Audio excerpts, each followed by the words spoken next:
महाराष्ट्र पुनर्वसन कायद्याप्रमाणे प्रकल्पबाधित विस्थापित कुटुंबातील किमान एका व्यक्तीस शासकीय नियमशासकीय इत्यादी सेवेत सामावून घेण्याची कायदेशीर तरतूद आहे. परंतु सदर तरतूद कागदपत्रेच राहिल्याने असंख्य प्रकल्पग्रस्त प्रमाणपत्रधारक सुशिक्षित बेरोजगार हक्काचे नोकरीविना अत्यंत हलकीचे जीवन जगत आहे. धरणं उभी करण्यासाठी जमिनी देऊन आपण काही चूक केली आहे का, असा एक प्रश्न भेडसावत आहे. प्रकल्पग्रस्तांकडून सेवेत सामावून घेण्याची मागणी केली असता बेरोजगारांची संख्या प्रचंड असल्याने व नोकऱ्या अत्यल्प उपलब्ध होत असल्याकारणाने प्रकल्पग्रस्तांना सेवेत सामावून घेणे शासनाने शक्य होत नाही, असे उत्तर शासन प्रशासनाकडून दिले जाते.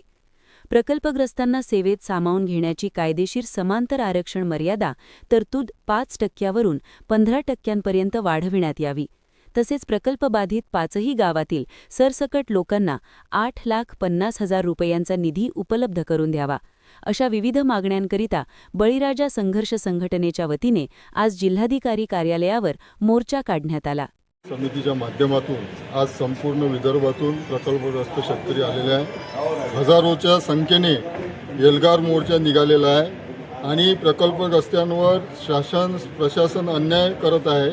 गेल्या कित्येक वर्षापासून ज्या प्रलंबित मागण्या आहे, जसं म्हणजे सरळ खरेदी पद्धतीनं 1 लाख 1.5 लाख रुपये एकराप्रमाणे शेतकऱ्यांनी आपली जमीन दिली, पोटाची किंगी भरण्याची शेती दिली, घरदार दिलं, गाव दिलं आणि त्याच शेतकऱ्यावर हे शासन प्रशासन अन्याय करत आहे.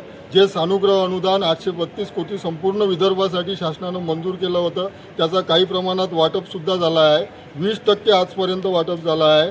जे 5% आरक्षण आहे ते आमची 15%ची मागणी होती, शासनानं त्याला होकारसुद्धा दिला होता आणि अशा अनेक मागण्या प्रलंबित आहे.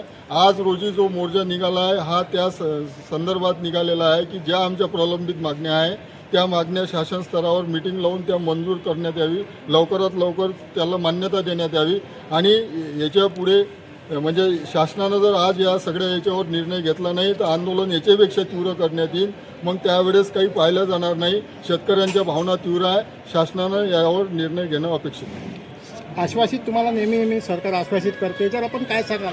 नाही, सरकार आश्वासित करते. काही पॉझिटिव्ह निर्णयसुद्धा झाले आहे, पण आजच्या ज्या काही आमच्या मागण्या आहे याच्यावर आज CM कार्यालयातून एक तातडीचं पत्र निघालं पाहिजे आणि ते होकारात्मक असलं पाहिजे आणि भविष्यात विदर्भ बळीराजा प्रकल्पग्रस्त संघर्ष समितीच्या माध्यमातून म्हणजे CM कार्यालयात एक मीटिंग लागली पाहिजे, एवढं आमचं. ती तात्काळ लागली. आज आम्ही प्रशासनाला एवढीच विनंती केलेली आहे की त्यांनी ताबडतोब CMOशी संपर्क साधावा, आमच्या भावना त्यांना कळवाव्यात आणि आमच्या ज्या समस्या आहेत त्यांनी जे आम्हाला आश्वासनं दिले होते त्या आश्वासनाची पूर्ती करण्याकरता त्यांनी ताबडतोब मंत्रालय स्तरावर ते आमची एक मिटिंग बोलवली पाहिजे आणि या समस्याचं निराकरण केलं पाहिजे. दुसरं सांगायचं म्हणजे शेतकऱ्यांचा सन्मान, जिकडे तिकडे आपण म्हणतो की शेतकरी हा जगाचा पोशिंदा वगैरे, आणि शेतकऱ्याचा मात्र इथे सन्मान होत नाही. आज जिल्हाधिकाऱ्यांना हे माहिती होतं की एवढा मोठा हा एल्गार मोर्चा इथे येणार आहे, त्यांनी शेतकऱ्यांचा निवेदन स्वीकारून सन्मान करायला पाहिजे होता.